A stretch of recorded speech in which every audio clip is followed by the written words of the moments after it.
One piece season 1 episode 2। Episode का नाम है enter the great swordsman pirate hunter Roronoa Zoro. तो Luffy और कोबी मरीन पर पहुंच जाते हैं और कोबी उसे मना करता है कि तुम ये क्यों कर रहे हो। तो लफी बोलता है कि मैं देखना चाहता हूँ कि क्या वो एक अच्छा इंसान है। तो कोबी बोलता है उसे मरीन ने पकड़ा है क्योंकि वो एक बुरा आदमी है, समझे तुम। तो लफी वहाँ एक दुकान से फल खाता है और दुकान वाले से ज़ोरो के बारे में पूछता है और सब वहाँ से डर के भाग जाते हैं। तो कोबी बोलता है लगता है यहाँ ज़ोरो को नाम लेना मना है। फिर वो दोनों वहाँ से जाने लगते हैं और कोबी बोलता है लगता है कि मैं अभी मरीन में ज्वाइन करने के लिए रेडी नहीं हूँ। तभी कोबी कैप्टन मॉर्गन का नाम लेता है और लोग फिर से डर जाते हैं। लफी हंसने लगता है और बोलता है ये जगह कितनी अजीब है। तो कोबी बोलता है कि ज़ोरो तो ठीक है लेकिन ये सब मरीन कैप्टन के नाम से क्यों डर रहे हैं। वो मरीन के गेट के पास पहुंचते हैं तो कोबी रोने लगता है और बोलता है कि लफी हमें यहाँ से अलग होना पड़ेगा, हमारा साथ बस यहीं तक का था। तभी लफी दीवार पर चढ़ जाता है और कोबी उसे उतरने के लिए बोलता है और लफी देखने की कोशिश करता है कि वो कहाँ है। तभी कोबी बोलता है कि उसे खुले में नहीं रखा होगा, उसे किसी सेल में बंद करके रखा होगा। तभी लफी उसे देख लेता है और कोबी को भी देखने के लिए बोलता है। तो लफी कोबी को बोलता है कि हमें इसे इसकी रस्सियां खोलकर आसानी से छुड़वा सकते हैं। तो कोबी बोलता है पागल मत बनो लफी, क्या पता ये क्या करे, अगर हमने इसे खोल दिया तो हो सकता है कि वो खोलने के बाद हमें मारने की कोशिश करे। तो लफी बोलता है चिंता मत करो, मैं काफी स्ट्रॉन्ग हूँ। तभी ज़ोरो उन दोनों को देख लेता है और उन्हें वहां से भाग जाने के लिए कहता है। तो कोबी डर जाता है और बोलता है कि इसे अपने क्रू में लेने के बाद ये किसी को जिंदा नहीं छोड़ेगा। तभी वहां एक छोटी बच्ची आती है और रस्सी की मदद से वो अंदर कूद जाती है और ज़ोरो के पास जाती है और बोलती है कि तुम्हें भूख लगी होगी तो मैं तुम्हारे लिए राइस बॉल्स बनाकर लाई हूँ। तो ज़ोरो बोलता है क्या तुम मरना चाहती हो। तो वो लड़की उसको वो राइस बॉल्स दिखाती है और बोलती है कि मैंने ये पहली बार बनाए हैं। तो ज़ोरो उसे बोलता है कि मुझे भूख नहीं है, तुम चली जाओ यहाँ से। तभी वहाँ किसी की एंट्री होती है। तो लफी बोलता है देखो एक और वियर्ड आदमी, और कोबी सोचता है कि ये मरीन की तरफ से है तो अब वो बच्ची सेफ है। तो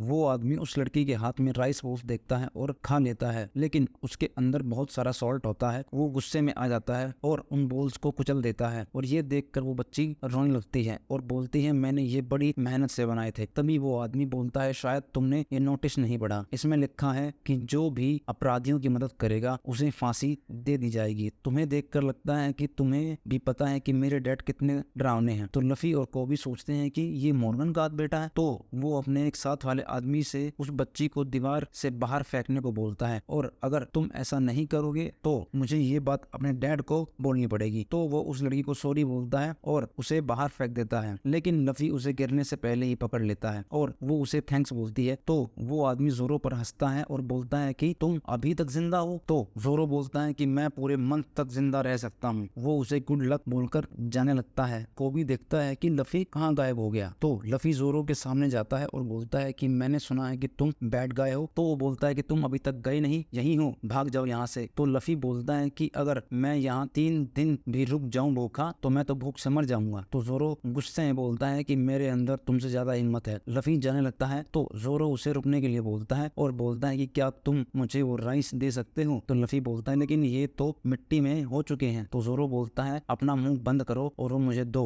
तो लफी उसे वो खिला देता है और ज़ोरो उसे थैंक्स बोलता है। तो लफी ये बात उस लड़की को बताता है कि उसने वो सारे राइस खा लिए। वो ये सुनकर बहुत खुश होती है। कोबी बोलता है कि क्या ज़ोरो सच में एक डेविल है जैसे उसके बारे में रूमर्स हैं। तभी वो लड़की बोलती है नहीं ऐसा नहीं है, बल्कि उसने हमारे बदले खुद को मुश्किल में डाल लिया। लफी उससे पूछता है कि क्या मतलब। तो वो लड़की बोलती है ये सब हेलेम्पो की गलती है। वो एक दिन अपने डॉग्स को लेकर मार्केट में घूम रहा था और वो हमारी शॉप में आकर लोगों का खाना खाने लगा और मैंने उसे डंडा मारने की कोशिश करी। तभी मेरी मॉम बोली रहने दो बेटी, अगर हम इसके खिलाफ जाएंगे तो हम मुसीबत में पड़ जाएंगे। तभी वो डॉग उस लड़की की तरफ काटने को आ रहा था और ज़ोरो ने उसे किक मारकर साइड कर दिया। तो हेलेम्पो उस पर चिल्लाता है और बोलता है कि तुम कौन हो, और डरते हुए उसके पास जाता है और बोलता है कि तुम तो पायरेट हंटर ज़ोरो हो और तुम यहाँ क्या कर रहे हो। ज़ोरो बोलता है कि मुझे शांति से खाना खाने दो। तभी वो ज़ोरो पर अटैक करने की कोशिश करता है लेकिन नहीं कर पाता और ज़ोरो उसे एक पंच मारता है और वो अपनी तलवार निकाल कर उसके फेस पर लगा देता है। वो डर जाता है और फिर बोलता है कि अगर मेरे डैड को इसके बारे में पता चला तो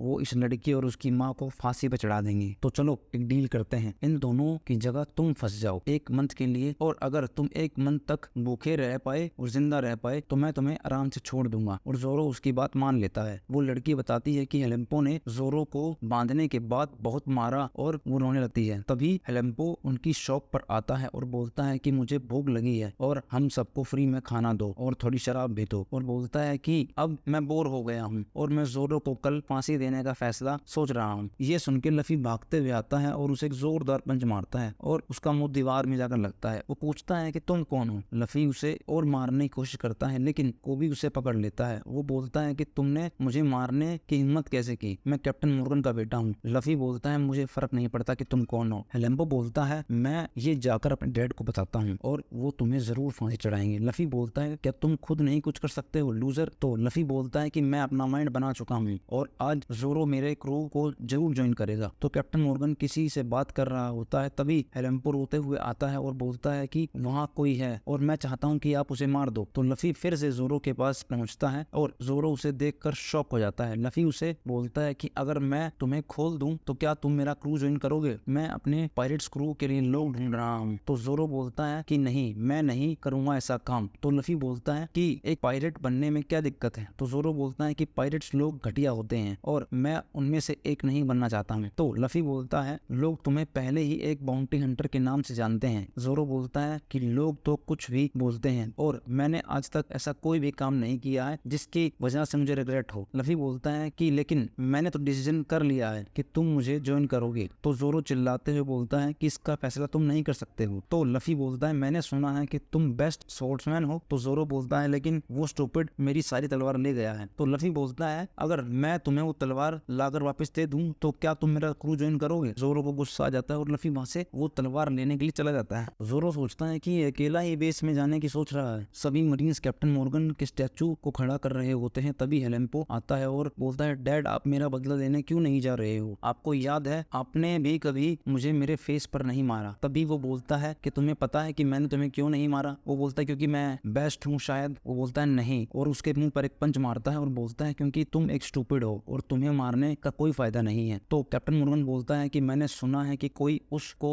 खाना देने आया था। तो हेलेम्पो बोलता है हाँ, मैंने उसे भी वहां से भगा दिया था। तो मॉर्गन बोलता है कि तुमने उसे मार दिया। तो वो बोलता है नहीं, वो सिर्फ एक छोटी बच्ची थी। तो वो अपने एक मरीन को बोलता है कि तुम जाओ उसे ढूंढ कर मार दो। वो आदमी बोलता है लेकिन सर वो एक छोटी बच्ची है। तो मॉर्गन बोलता है मुझे फर्क नहीं पड़ता, जो कोई भी मेरे ऑर्डर नहीं मानेगा वो मारा जाएगा, चाहे फिर वो बच्चा ही क्यों ना हो। लेकिन वो आदमी ये काम करने से मना कर देता है। तभी मॉर्गन उसे मार देता है और सबको बोलता है कि मैं यहाँ सबसे ऊपर हूँ और मैं जो भी करता हूँ वो सही होता है। सब बोलते हैं राइट सर। और मॉर्गन बोलता है कि उस बच्ची को बाद में मारेंगे, पहले इसे खड़ा करो, ये मेरी अथॉरिटी का सिंबल है। तभी लफी वहाँ पहुंचता है और सोचता है कि यहाँ तो कोई भी नहीं है गेट पर, और सोचता है कि मैं उस पागल आदमी को कहाँ ढूंढूं। तो लफी ऊपर की तरफ देखता है और अपने हाथ की मदद से ऊपर की तरफ उड़ जाता है और सब ये देखते हैं और बोलते हैं कि ये क्या है। तो लफी उस स्टैचू की रस्सी को हिला देता है और वो स्टैचू नीचे गिर जाता है। ये देखकर सबकी आंखें फटी की फटी रह जाती हैं। मॉर्गन बोलता है पकड़ो इसे ताकि मैं इसे मार सकूं। तभी हेलेम्पो बोलता है कि ये वही है जिसने मुझे मारा था, और लफी उसे बोलता है कि तुम मेरे साथ चलो और वो स्वॉर्ड्स मुझे वापस दो जो जोरो की हैं तुम्हारे पास। लफी उसे लेकर अपने साथ भाग जाता है। तभी कोई बोलता है कैप्टन वहाँ जोरो के पास कोई है। तो लफी पूछता है कि जोरो की स्वॉर्ड्स कहाँ है। वो बोलता है कि पहले मुझे हिलाना बंद करो। तो लफी रुकता है और वो बताता है कि मेरा रूम पीछे रह गया है। तो वो दोबारा पीछे जाते हैं और जैसे ही वो मुड़ता है मरीन्स उस पे बंदूक ताने हुए होते हैं। तो लफी हेलेम्पो को उनकी तरफ करके भागना शुरू कर देता है। तो कोबी जोरो की रस्सियां खोल रहा होता है और जोरो बोलता है तुम्हें पता है जो तुम कर रहे हो इसके लिए तुम मारे भी जा सकते हो। कोबी बोलता है मैं तुम्हें ऐसे नहीं देख सकता हूँ। जोरो बोलता है मैं भाग नहीं सकता, बस 10 दिन की बात है और मैं यहाँ से छूट जाऊंगा। तो कोबी बोलता है ऐसा नहीं होने वाला है, तुम्हें कल फांसी पर चढ़ाने वाले हैं। ये बात जब लफी ने सुनी हेलेम्पो के मुंह से तो उसने उसे एक पंच मारा और मरीन सब लफी को ढूंढ रहे हैं और लफी ही तुम्हें यहाँ से बचा सकता है और तुम भी उसे बचा सकते हो। तभी कैप्टन अपने लोगों के साथ वहाँ आ जाता है और बोलता है कि अब तुम दोनों मारे जाओगे। तो लफी हेलेम्पो के रूम में पहुंचता है और वहाँ 3 स्वॉर्ड्स होती हैं। वो सोचता है कि जोरो ये कौन सी है। तो वो उन तीनों को लेकर खिड़की से कूद जाता है और देखता है कि कोबी खतरे में है। तो कैप्टन मॉर्गन उन पे बंदूक तानने को कहता है और जोरो सोचता है कि मैं यहाँ नहीं मरना चाहता हूँ। तभी लफी खिड़की से कूदता है और मरीन्स की गोलियों को जोरो पर लगने से बचा लेता है। ये देखकर सब हैरान थे और लफी जोर से हंसने लगता है और जोरो सोचता है कि ये क्या है और ये इसने कैसे किया। और यहीं पर एपिसोड खत्म हो जाता है। थैंक यू सो मच, मिलते हैं अगले एपिसोड में।